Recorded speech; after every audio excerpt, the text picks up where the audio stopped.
Hello everyone and welcome back to another edition of Indexer Office Hours.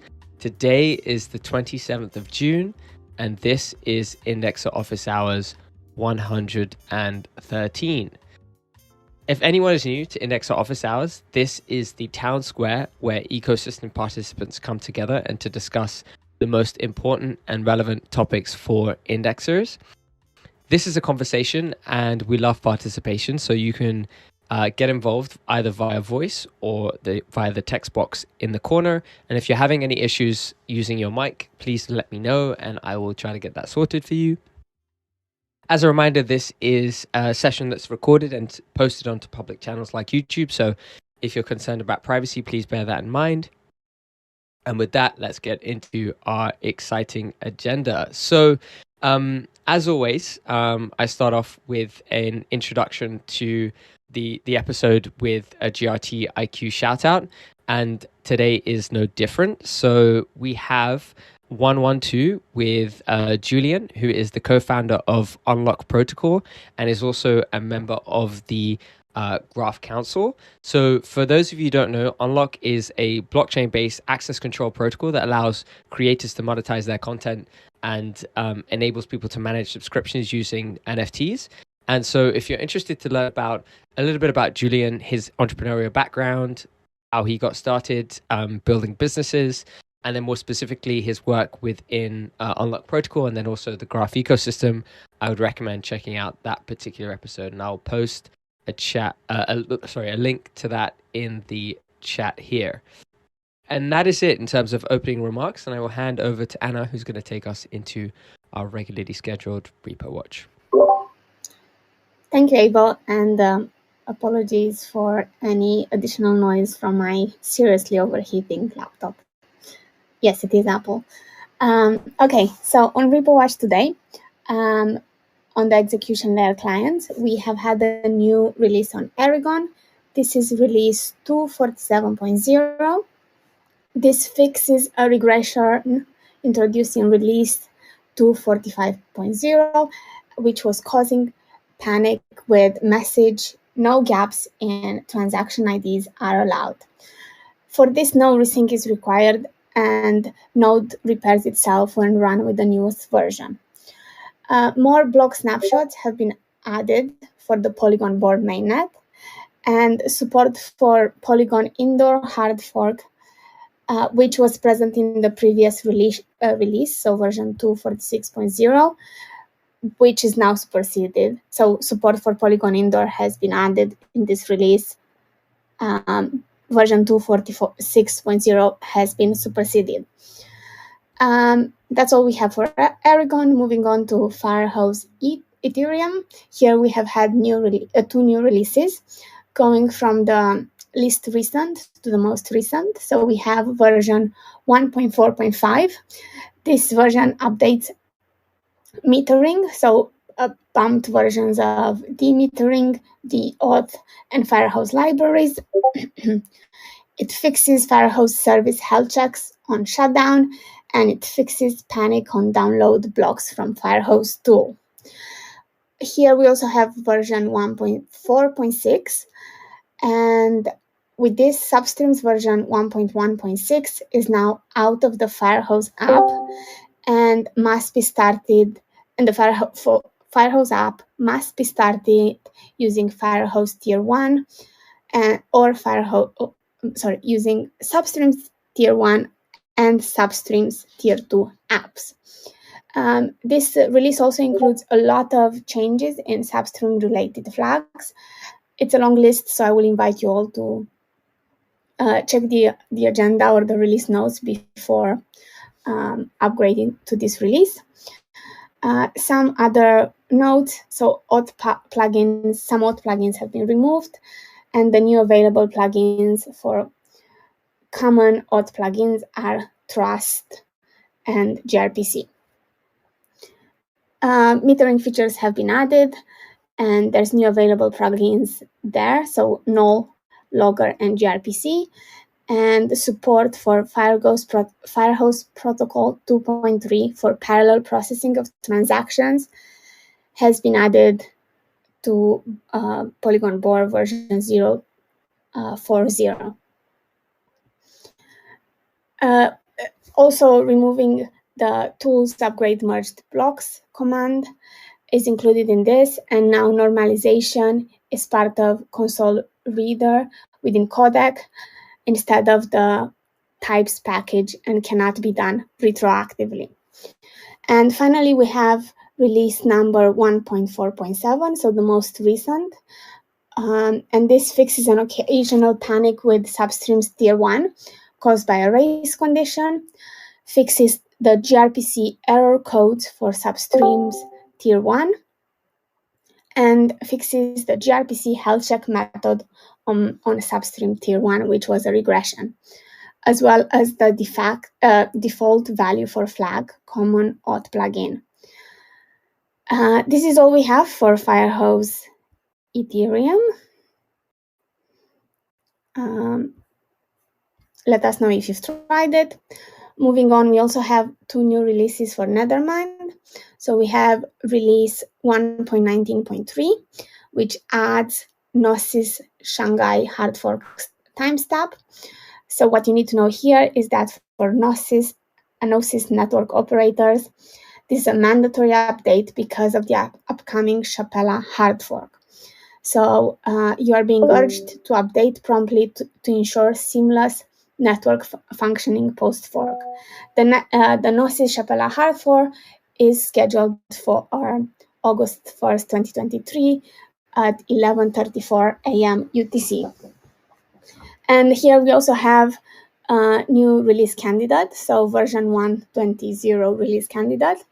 This contains major log readability improvements, added color support, improved log organization, and the prominent display of vital information related to block production. Basically, it makes it easier to have a comprehensive understanding of the current head of the chain and all necessary details. This release also contains improvements in sync, so faster snap sync, old body and old receipts, and reduced SSD writes requirement. It also contains full pruning improvements, so better threads management, free disk space check for full pruning, and pruning time reduced. And again, this is also a 𝗨𝗂𝗂 ready release for the upcoming hard fork on Gnosis. You are invited to go ahead and update to 1.19.3, but be careful with the 1.20.0 because that is a release candidate. Moving on, we've had a new release on Arbitrum Nitro. This is release 2.1.0 beta 6. It fixes an issue updating the block header during block production and adds support for loading the initial data cost from the initialization message compared to the previous beta release. Moving on to consensus layer clients, we have had two new Nimbus releases from the most recent version 23.6.0. Here the history prune config option is now enabled by default. Nimbus can now process untimely attestations without triggering expensive state replays, resulting in increased resilience. And the key manager API can now be used to perform voluntary exits. Again, full support for the upcoming 𝗨𝗂𝗂 hard fork on the Gnosis chain has been added, and a fix has been addressed. So Nimbus behavior was differed in minor ways from the Ethereum's fork choice and honest validator specification. So that has been improved. So this version is a medium priority upgrade. It includes further improving the efficiency and the standards compliance of Nimbus while laying out the foundation for the upcoming Deneb hard fork. And then here we also have a more recent update, 23.6.1, and it includes some improvements to the legacy Nimbus database. So the database is now subjected to pruning due to high input-output cost of the operation. This version is a low urgency point release, which significantly improves the performance of database pruning on Nimbus instances that have accumulated history prior to April 2021, so starting from Nimbus 110. Affected users are advised to upgrade as soon as possible in order to reduce the risk of missed attestations and blocks. And on the graph stack, we have a new release for POI radio, which contains updates to new SDK versions. That is it from me. I can see a message from Matthew saying that the Firehouse staff are still being tested fully, and sharing the nginx config with us. Thank you, and over to Juan. Thanks, Anna. Cool. So regarding Protocol Watch, we don't have a lot to update, but I'm going to be brief. For governance and research, we don't have any new updates since last IOH, aside from some minor thread in the research category, which I think was just a question regarding how to set up GraphNode in Max or something along those lines. But it was quickly deleted, so I think it was either in the wrong section or something else. But then for contracts repository, we do have a bunch of PRs, updates to a bunch of PRs. Most of them are just Open Zeppelin audits that have been basically fixes of the audit notes, as well as some rebases to, for example, the exponential rebates mechanism, which will be coming after L2 transfer tools, so it needed to be rebased, and some other like minor changes. But aside from that, we don't have any new updates. Next up, for the network subgraphs, we don't have any new releases, but we do have a few PRs that are worth mentioning. Basically, for core network subgraph, analytics subgraph, and the activity feed, which is not here, but it's used by Explorer, we basically been working on refactoring it to use file data sources instead of using IPFS the old way. That would mean that there won't be IPFS and non-IPFS versions once that's merged. There will only be a single version of the subgraphs, which always has IPFS and can be deployed to the network with the IPFS data and indexing rewards. But that's going to be coming as a release after L2 transfer tools, as we don't want to delay the L2 transfer tools just for this change. But the change is basically ready, so it's just waiting on L2 transfer tools to be ready. On the L2 transfer tools topic, it's I think it's been deployed to testnet production, so basically the testnet environment. With the GNS side of the L2 transfer tool was already released, and the staking and delegation, I think it's either been released yesterday or it's going to be released today, as they were checking a few things. But that means we are really, really close to releasing. Again, I think the ETA was around like July 10th or something on those lines. So we are really close to the date. Hopefully we can make that work. And yes, that's pretty much it for Protocol Watch. I'm going to hand it over to Abel now. Wonderful. Thank you so much there, Juan and Anna, for your respective updates. So before we get started or just move on, I am posting this in the chat, which is a reminder to folks about what was once called GGP 25, which is now turned to GIP 53. And please do allocate to the 3 substream-based subgraphs so that with graphics we can check for POI divergence. That's the message from Pedro. So if you do get a chance, please do look into that. We did have something planned for you guys today, but we've had a last minute cancellation, unfortunately. So we are going to go back to our open mic discussion. So if there's anything that anyone wants to discuss in terms of conversation, then this is the opportunity to do so. So fire away if anyone has any particular topics that they'd like to cover.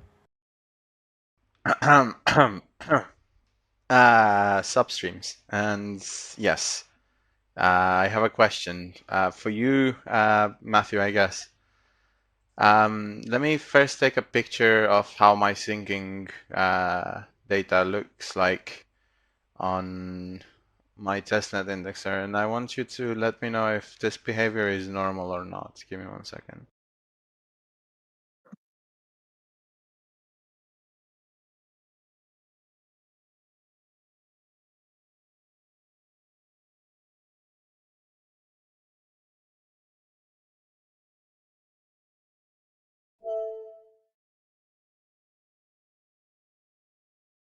Okay, here's a picture from like 5 days ago. Why does it stop and restart and stop and restart? And yeah, it's so weird.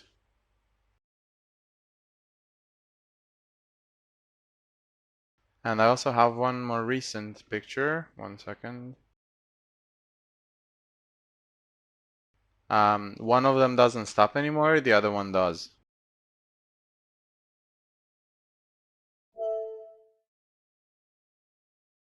Like, does anyone else find themselves in the same situation syncing those subgraphs? I'm talking about the subgraphs that 𝗨𝗂𝗟𝗶 posted there with the forum link and everything from Pedro.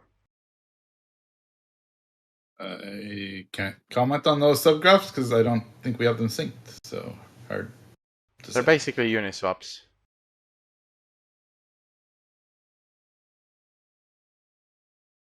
So you're using Firehose for that, I assume? Yes. Well, this may be a normal behavior while you're syncing because Firehose or substreams are working in batches, like batches of several thousands of blocks. So if you're still syncing the substream, it's possible that the graph node has to wait for the next batch to be available to sync. So that might explain this up and down thing. And once you're synced, you should no longer see this behavior. It should be stable, following the same block rate as a regular subgraph. Okay, yeah, no, they're still syncing, definitely. They're uniswaps, so it takes a month or so.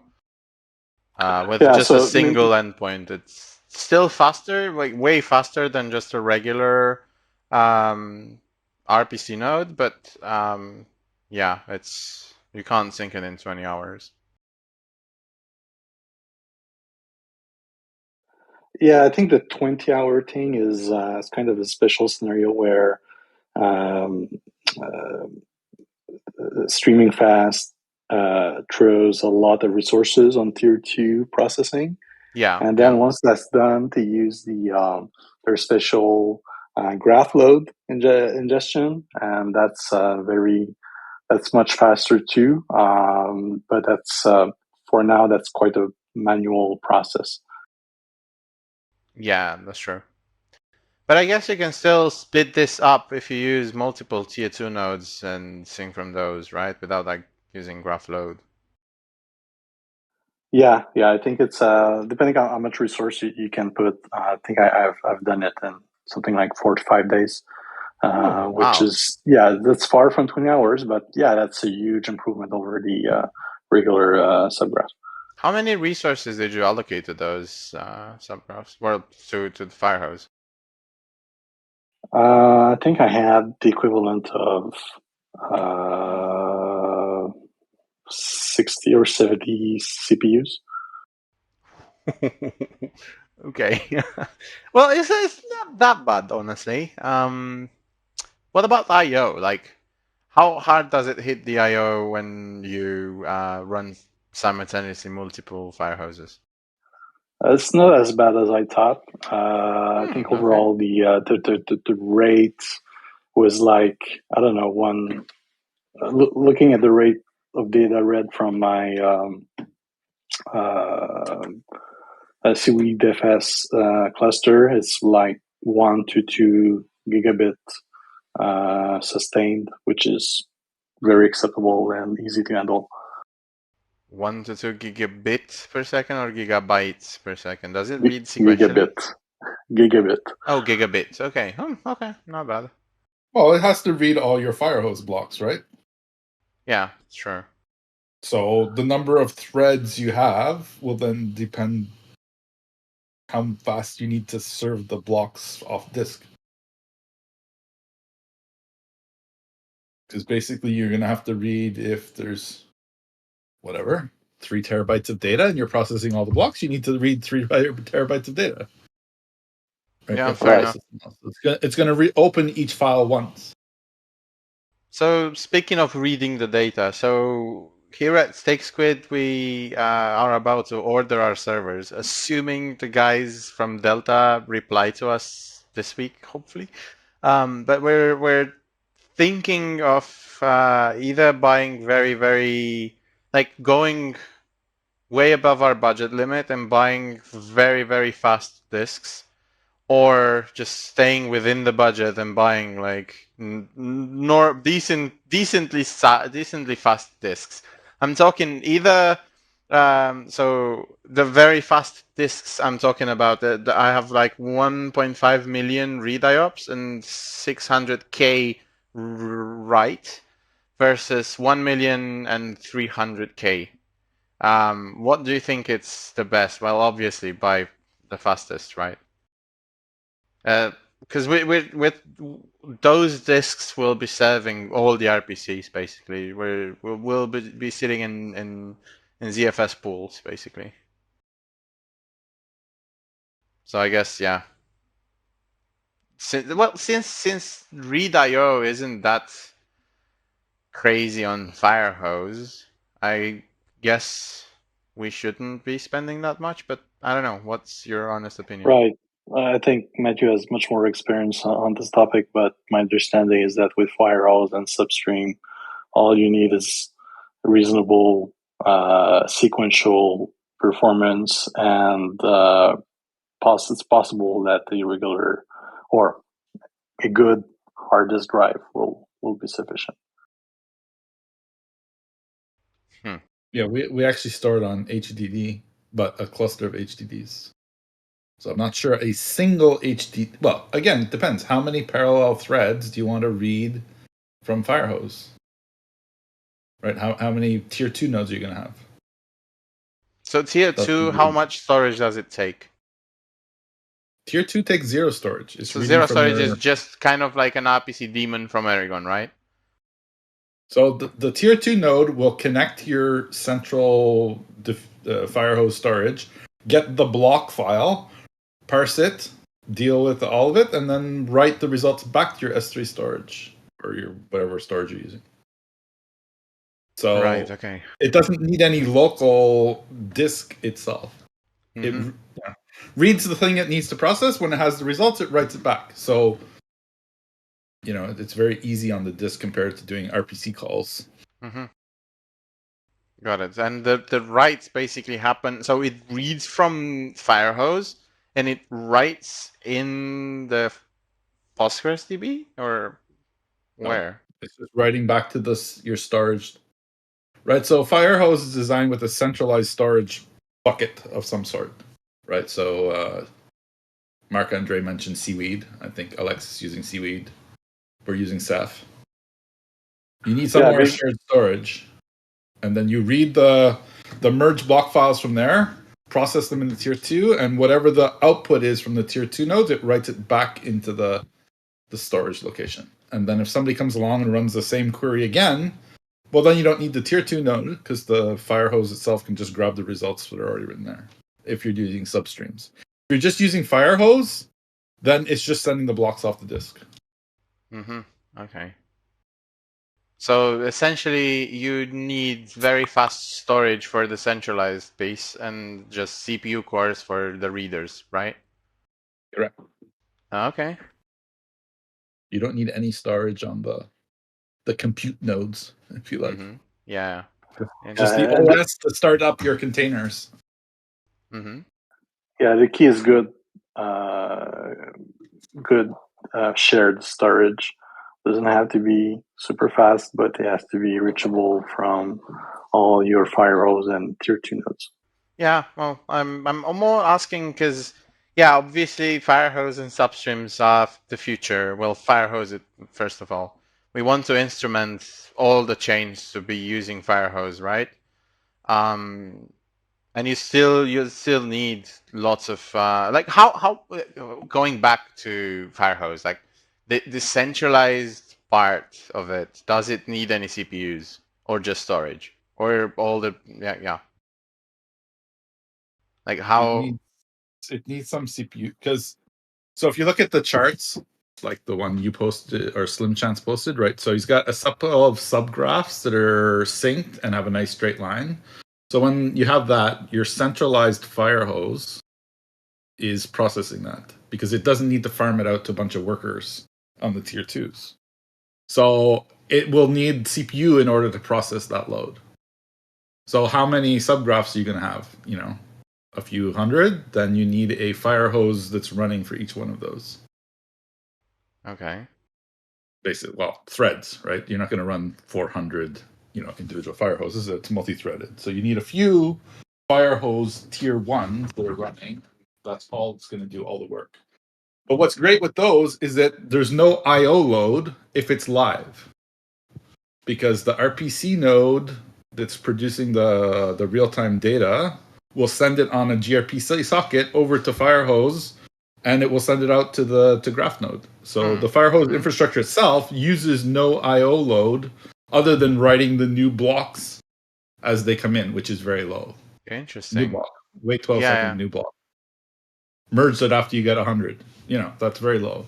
Right? So handling the live data is really, really easy. Interesting. Scaled really easily. So what you mentioned, you need multiple tier 1 Firehoses. That means I have to have multiple of 3 terabytes, whatever. No, you only have one storage server. Oh, so still one storage server, but okay. So store the blocks once, only once. Okay. Scale as much as you need for tier 1s, tier 2s. So what's the main difference between tier 1 and tier 2 then? Because you mentioned tier 1 is handling live, tier 2 is handling historical. Oh, okay, got it. Okay, yeah, okay. Huh. And how many tier 1s do you need for keeping live data on say 500 subgraphs?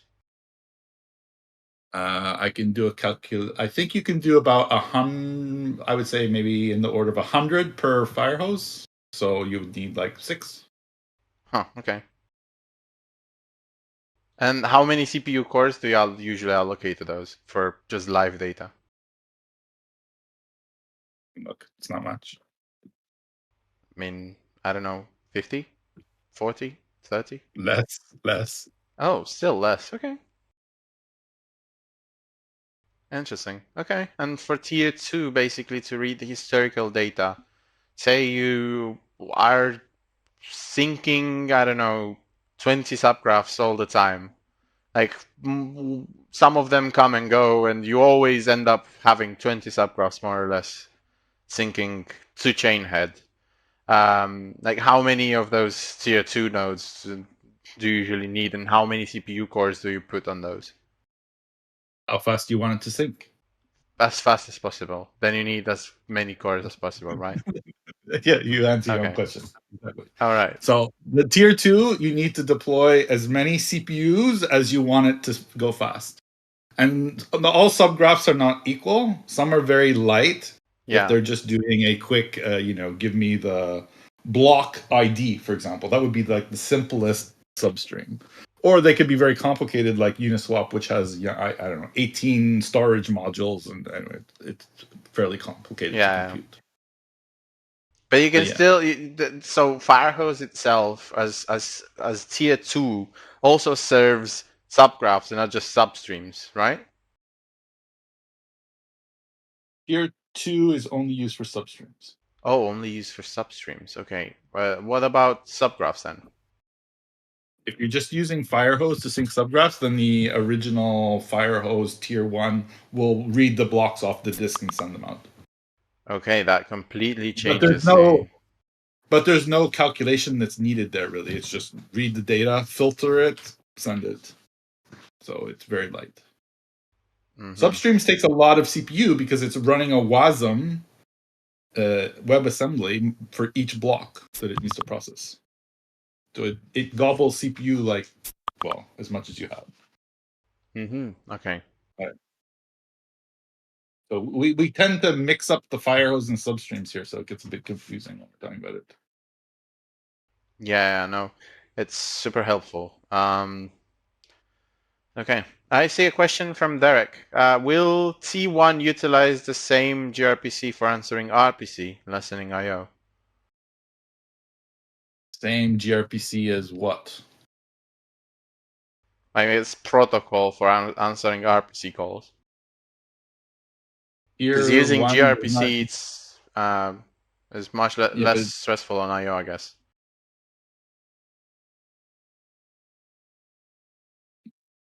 But it doesn't do the same stuff as RPC calls, right? Well, technically, gRPC uses a different protocol as well, so it's probably not the same thing, yeah.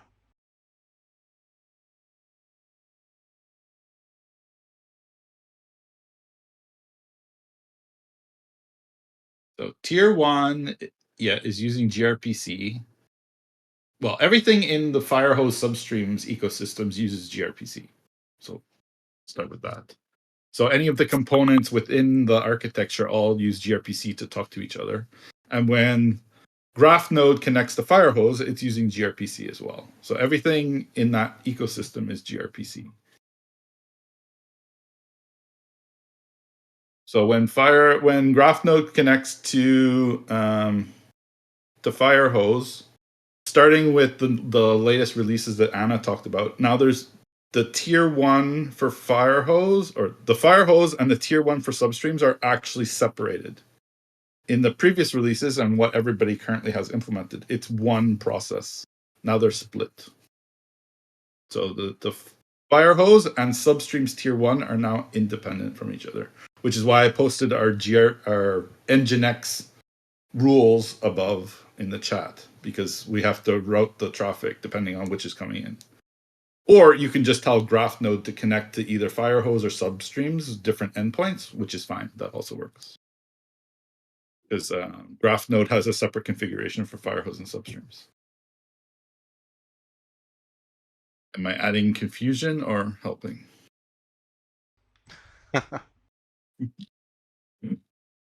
The latest releases change the architecture a bit. You know, when Anna said check the flags and read, yeah, there's a bit of work to do. You can't just upgrade. The reason for the change is to enable Connect Web. So if you want to run substreams in your web browser, you can now do so if you have the latest release. So right in your web browser, you can connect the substreams and then stream the data directly to the web browser with no intermediate proxy or anything. Oh, what the hell? Which is super cool. Wow. Okay. So that's why the architecture changed a bit. It's a bit more complicated to deploy, but it enables this new use case. That's dope.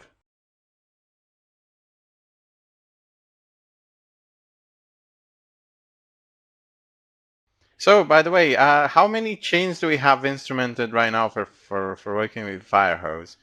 We have Ethereum mainnet that's working with Geth. We also have Ethereum mainnet working with Aragon, but only for 𝗀𝗲 for now. What else? Near? Cosmos? Yeah, so you can use Ethereum main. So ignoring the Geth versus Aragon thing, in the Ethereum land, you can do Ethereum, 𝗀𝗲, BSC, BSC testnet, Sepolia, Polygon testnet. So any of those will work. Also, yeah, I think that's it. Then near testnet, Airweave, Cosmos Hub, Osmosis, and Juno.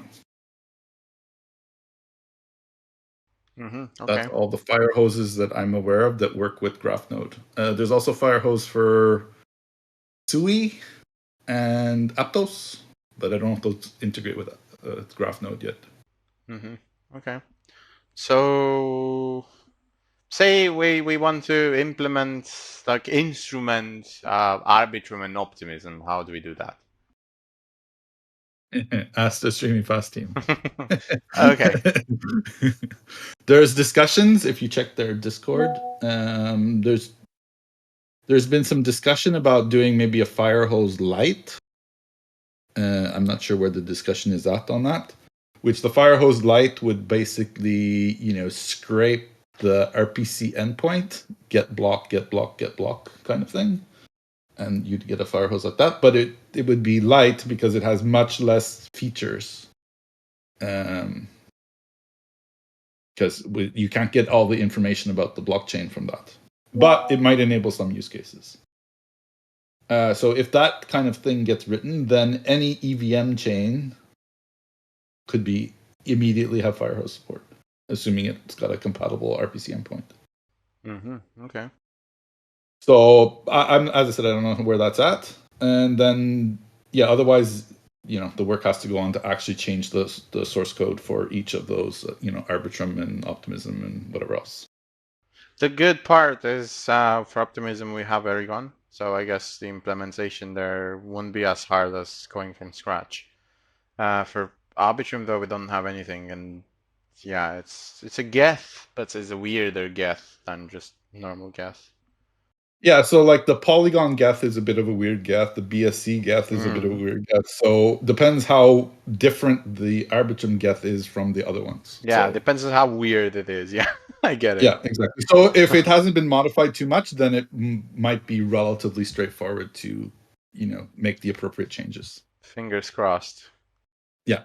Because in the end, I want to get rid of all the RPCs and like regular geths and just use Firehose for everything. That would be my ideal too. Because then you have like so yeah, use instrumented Firehose nodes for everything, but also have the option of having multiple clients integrated with Firehose. So say the way we have Ethereum now, we have both Geth Ethereum and Aragon Ethereum. I would love to have something like that for Arbitrum, or for things that use Aragon, for example. Optimism can go both Geth and Aragon. Would be nice to have comparisons and working clients for both of them, because some people might prefer Aragon over Geth or the other way around, Yep. And also, I think that's the plan. I just don't know when. Yeah, I guess how hard was it to get the integration working for Ethereum? Do you know how long the guys have been working on it? For Aragon, I mean. I do not know. Okay.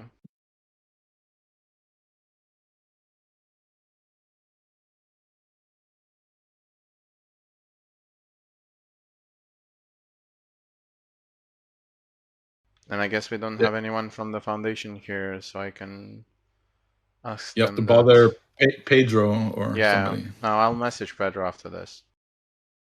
I see Vince asked a question on Cosmos only. Working with those 3 chains, should all with all SDK chains, coin type 11.8 besides So the Cosmos has an SDK, so it should work with any of the SDKs. You just need to do the integration to port the SDK changes to the individual binary that runs for that chain, since it's not integrated upstream.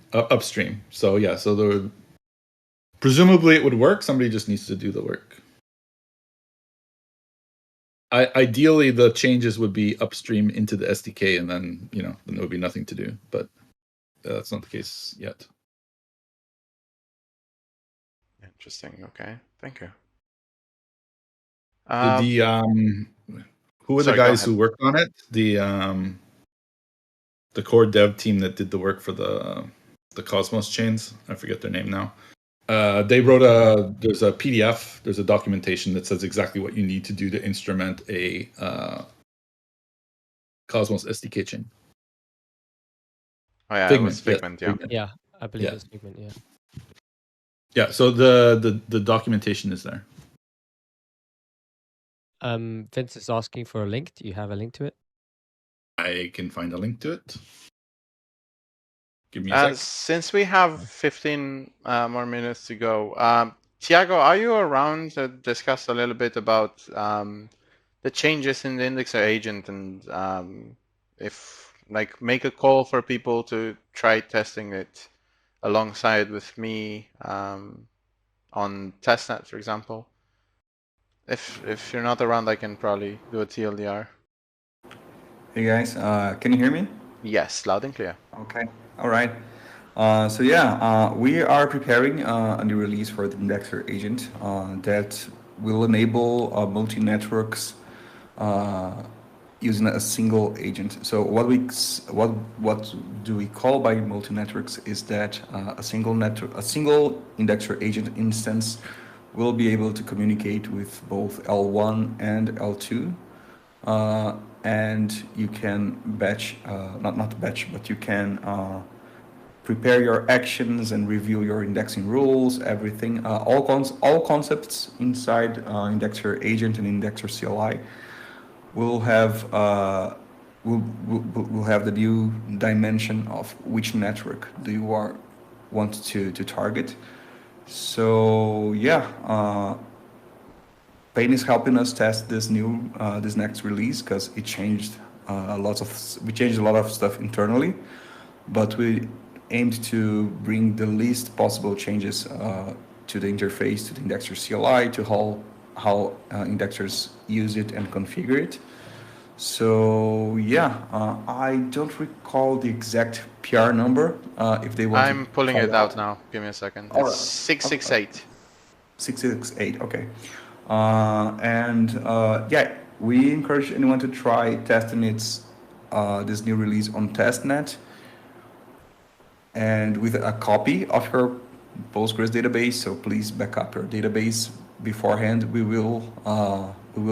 have some migrations that will be applied, and we don't want everyone to mess with anyone's data The before backup- the release is final. The backup of Postgres, he refers to the rules and the things for the indexer agent and service parts, not the actual graph node data, right? Yeah, thanks. That's exactly.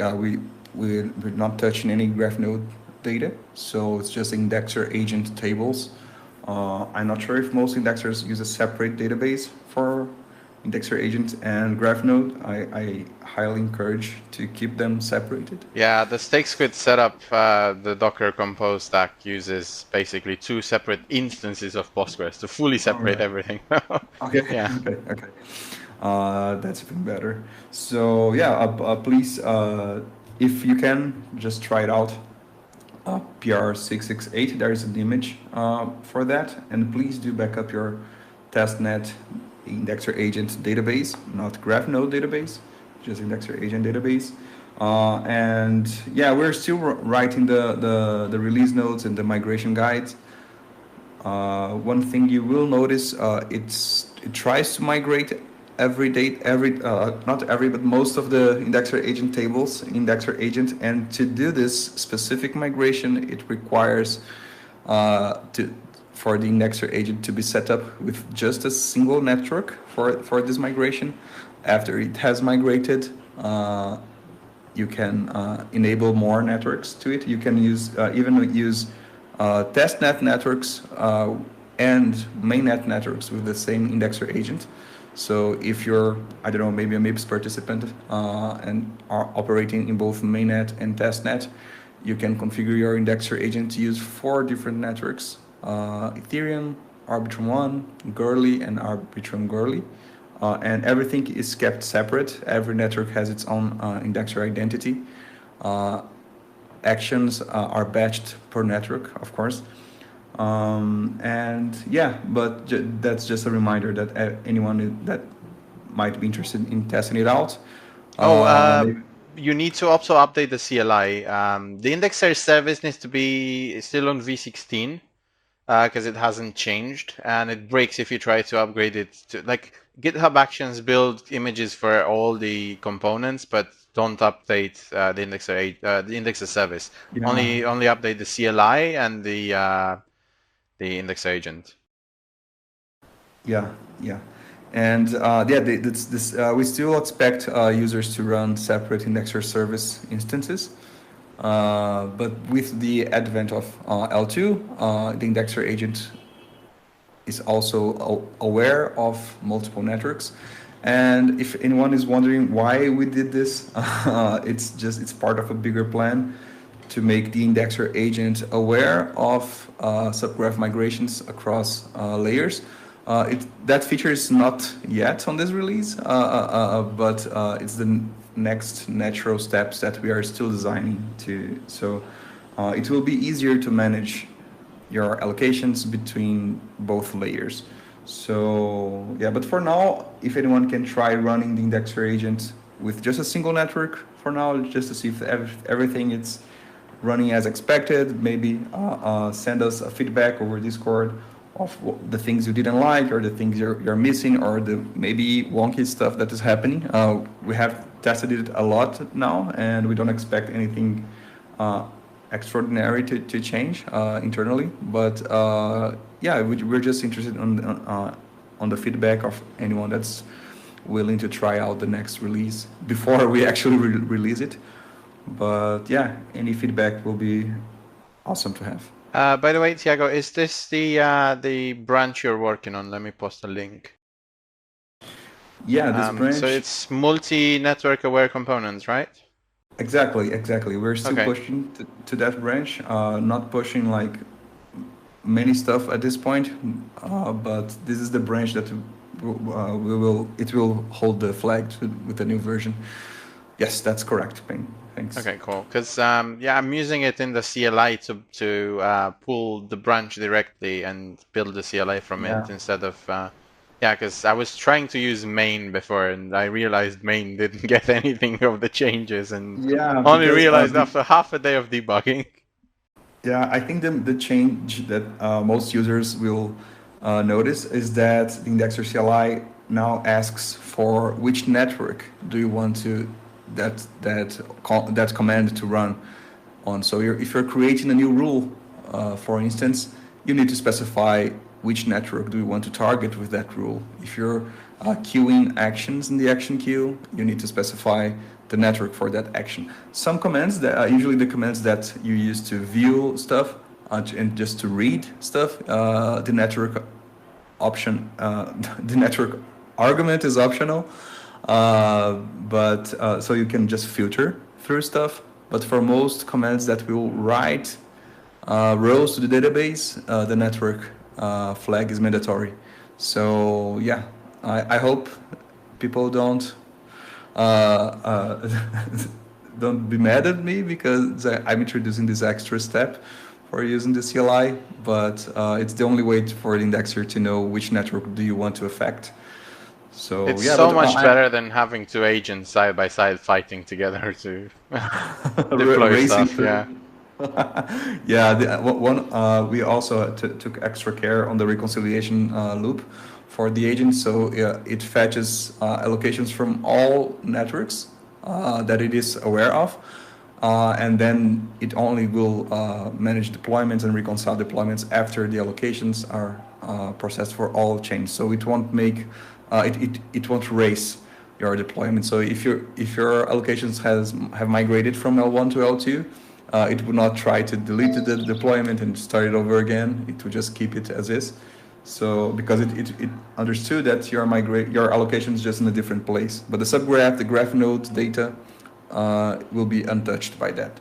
So nice. Yeah. If anyone wants to quickly play around with this TextQuit testnet repo already has it integrated, and technically speaking, you should just be able to clone it on a new machine or whatever, on a new VM, and start it up. It starts with just a single network with everything looking as default as possible as it was before, and the new changes that will be coming probably later today or tomorrow will be the whole configuration of the indexer agent under YAML files, because I'm not sure if Thiago talked about this, but they're something new and very exciting to see.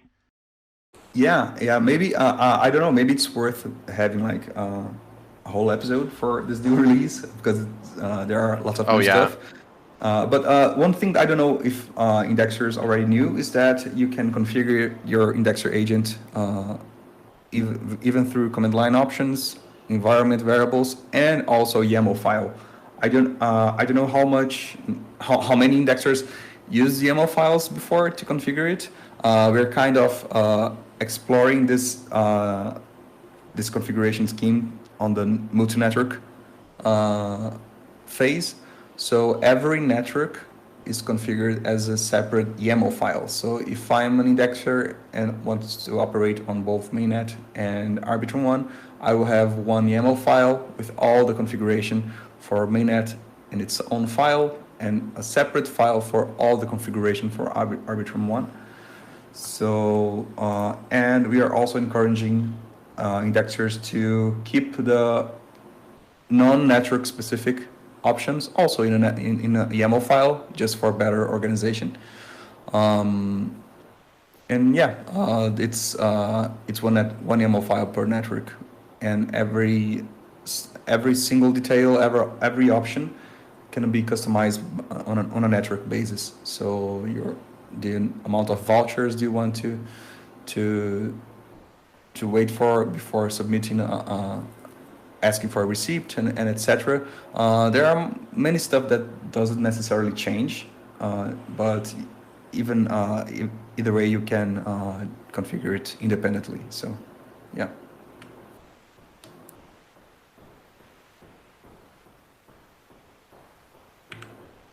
Steak Machine asks, can we run it with only one network and not dual networked? Of course. Dual-headed, yes, of course, yeah, you can. Yeah, and that's basically the default anyway. So you even before, when you upgrade, you need to upgrade to this version. So let's say you're on v16 agent. You need to upgrade first with just a single network and only then change everything else, because otherwise the migration will fail. It's very important. Yeah. The thing is that the indexer agent didn't change its operational mode. It's working as the same. It's just now it supports multiple chains. So the only thing that will change is that you will start it with just a single network configured, or you will start it with multiple networks configured. So you can still use YAML files to use the indexer agent with just a single network configured, and it will work as usual. It won't change much. It won't change much. But if you do want to add an extra network, you just put in a separate YAML file for that network. Most likely Arbitrum1 or Arbitrum-Goerli if you're running on Goerli. But yeah, the operation, the intrinsic stuff on the indexer agent won't change. It's just like it is smarter now that it can handle multiple networks, and if you want to run just one, that's also fine.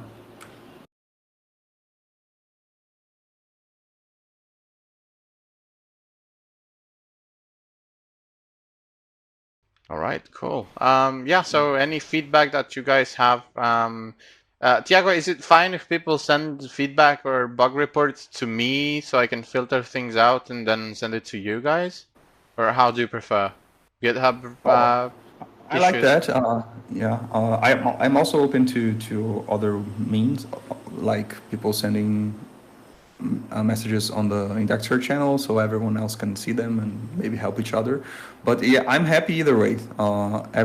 Both ways work well for me. Oh yeah, I guess we can talk in the testnet channel all together there. Yeah, I forgot that exists. Yeah, that's even better.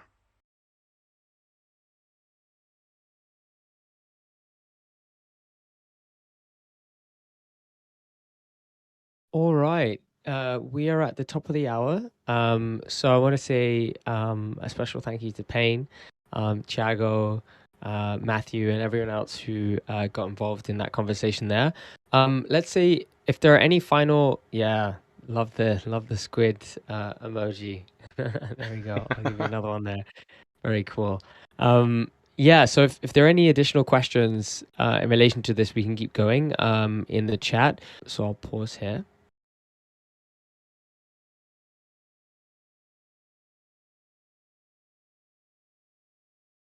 I'm going to take that as a no.